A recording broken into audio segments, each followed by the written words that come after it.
লোকসভা নির্বাচনে কমরেড সায়ন ব্যানার্জিকে কাস্তা ধরে তারা চিহ্নে বিপুল ভোটে জয় করো। আপনারা আমার কণ্ঠস্বরকে দিল্লির পার্লামেন্টে পৌঁছে দেওয়ার জন্য কমরেড সায়ন ব্যানার্জিকে কাস্তা ধরে তারা চিহ্নে বিপুল ভোটে জয় করো।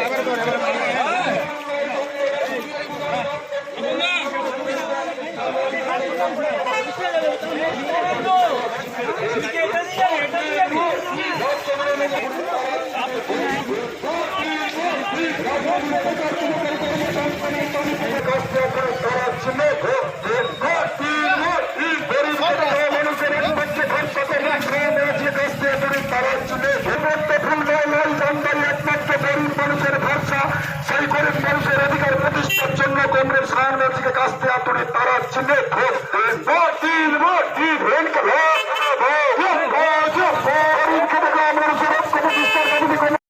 শিশির অধিকারী তৃণমূল, 5 বছর পরে শিশির অধিকারী বিজেপি, 5 বছর আগে দিব্যেন্দু অধিকারী তৃণমূল, 5 বছর পরে দিব্যেন্দু অধিকারী বিজেপি। তাই দুই ফুল মিলে মানুষকে এপ্রিল ফুল বানাচ্ছে, ঘাস ফুল আর পদ্ম ফুল, এ দুই ফুল মিলে মানুষকে বোকা বানাচ্ছে। পেট্রোলের দাম 2014 সালে কত ছিল? 2014 সালে পেট্রোলের দাম ছিল 45 টাকা প্রতি লিটার। 2024 সালে পেট্রোলের দাম 106 টাকা প্রতি লিটার। 2014 সালে ডিজেলের দাম ছিল 40 টাকা প্রতি লিটার।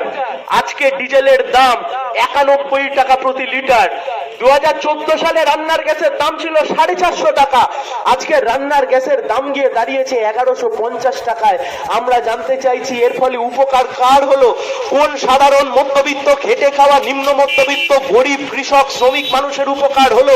যে হারে জিনিসপত্রের দাম বাড়ছে এতে কোনো সাধারণ মানুষের উপকার হতে পারে না। তাই আমাদের কথা খুব স্পষ্ট, এরা দুজনে মিলে বোঝাপড়া করে রেখেছে, দিল্লিতে মোদি থাকবে আর কলকাতায় দিদি থাকবে, দুজনে মিলে সরকার চালাবে আর সিপিআইএম কে শূন্য করে রেখে দেবে। তার কারণ একমাত্র সিপিআইএম যারা মাথা তুলে বলে যে এদের জেলের মধ্যে থাকার কথা ছিল মোদির আশীর্বাদে আর দিল্লির বিজেপির নেতাদের আশীর্বাদে এখনো অব্দি তৃণমূলের নেতারা বাইরে মাথা তুলে ঘুরে বেড়াচ্ছে, না হলে এদের জেলে থাকবার কথা ছিল।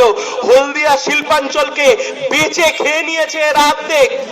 আমরা তৈরি করেছিলাম হলদিয়া শিল্পাঞ্চল, একটা এত বড় শিল্পাঞ্চলের অর্ধেক তৃণমূল বেচে দিল, প্রমোটিং করে দিল, শুকিয়ে মারছে হলদিয়াকে। হলদিয়া শিল্প যদি না থাকে আশপাশে তমলুক, মহিষাদল, ময়না কোথায় গিয়ে দাঁড়াবে আমাদের বাড়ির ছেলেরা, আমাদের বাড়ির মেয়েরা? যারা এতদিন ধরে পড়াশোনা করলো, শিক্ষিত হলো, তারা কোথায় যাবে?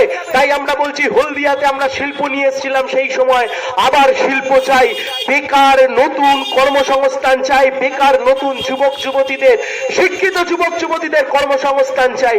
আর তারই লক্ষ্যে তমলুক লোকসভা কেন্দ্রে পার্টি আমাকে লড়াই করতে নামিয়েছে।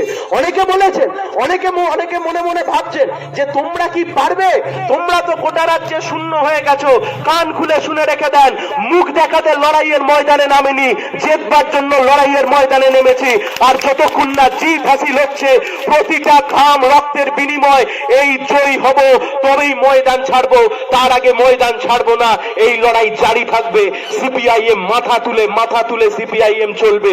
তার কারণ চুরির টাকাতেও সিপিআইএম চলে না, আর চোরের জন্য স্লোগান দেওয়ার জন্য সিপিআইএম কে গালমন্দ শুনতে হয় না।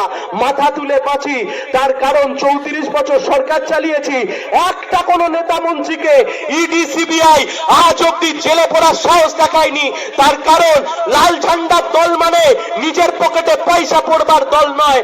লাল ঝান্ডার দল মানে গরিব, মেহনতি, মধ্যবিত্ত, নিম্ন মধ্যবিত্ত মানুষ আরেকটু যাতে কি করে ভালো করে থাকে, তার জন্য এই দল। আর এই দল যখন লড়তে নেমেছে, এই দল জিতেই